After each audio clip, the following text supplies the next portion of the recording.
Hello everyone, welcome to Fullmoon Movies. Some films don't ask you to be re-evaluated, but they quietly wait for the right moment.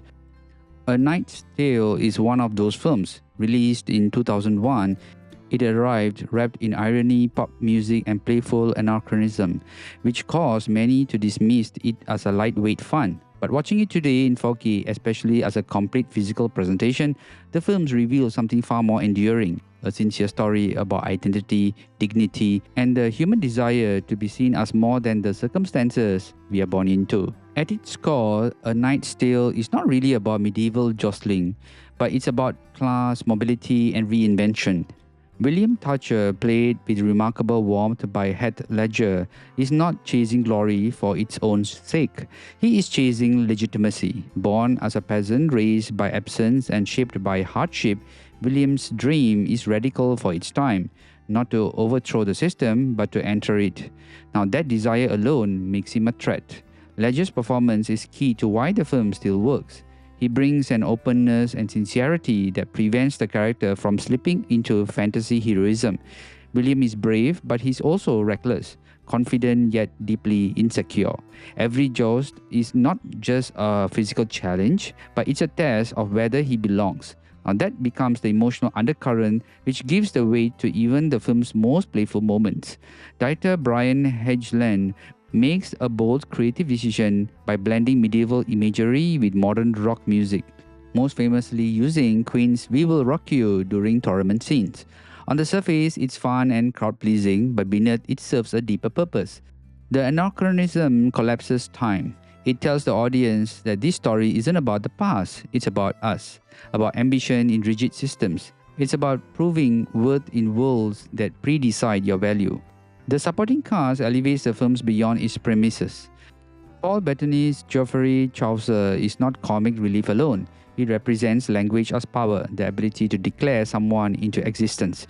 His words literally reshape William's identity, turning a peasant into a king through narrative. In a society obsessed with lineage, Chaucer understands that belief, once spoken aloud, can become reality. Rufus Sewell, Count Adhemar, works as an antagonist precisely because he believes the opposite. He sees nobility as fixed, inherited, and untouchable. Adhemar isn't cruel because he's evil. He's cruel because he believes hierarchy is natural.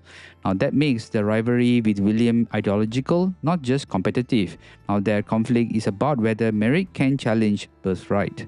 Then there's Shannon Sosamon's Jocelyn, a character often misunderstood on first viewing. She's not simply a romantic prize. Jocelyn actively challenges William, forcing him to confront whether his worth exists only in victory.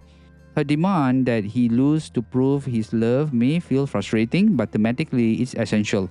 She pushes him towards emotional maturity, not just public success. Visually, A Knight's Tale benefits enormously from its 4K steelbook presentation. The tournaments gain texture, mud, armor, fabric, and fire all feel tactile. The colors are richer without becoming artificial, and the natural grain preserves the film's early 2000s characters rather than sanding it down. Now, this is not a hyper-clean modern remaster, but it respects the film's original tone. The steelbook artwork itself reinforces the film's identity, bold, heroic, and nostalgic. It feels like a celebration rather than a revision. For collectors, this release finally gives the film the physical respect it didn't always receive critically at the time. Now, what's most striking on rewatch is how emotionally grounded the film remains despite its stylized approach. The death of William's father, his unfinished words, "You have been weighed, you have been measured, and you have been found wanting," linger as a wound that drives everything William does. His journey is about rewriting that sentence, not by denying where he came from, but by standing tall within it. Unlike many sports or competitive narratives, A Knight's Tale doesn't end with domination. It ends with recognition. When William finally reveals his identity and faces punishment, the system briefly reasserts itself. But then something unexpected happens. Authority bends. Not because the system is just, but because collective belief has shifted. People have already decided who William is. Now that moment is crucial. The film suggests that social systems don't change through violence alone, but through shared recognition of human worth. It's idealistic, yes, but intentionally so. Compared to more cynical modern reimaginings of class struggle, A Knight's Tale wears its optimism openly. It believes that effort really matters.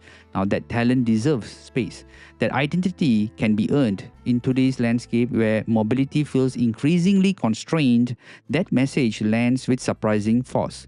Now, the film's humor, music, and romance may feel light, but its emotional spine is sturdy. It understands that stories about ambition resonate not because of victory, but because of vulnerability. In retrospect, A Knight's Tale feels like a bridge between eras of filmmaking, between earnest adventure cinema and postmodern remixture culture. It shouldn't work as well as it does, but it does because it believes in its characters.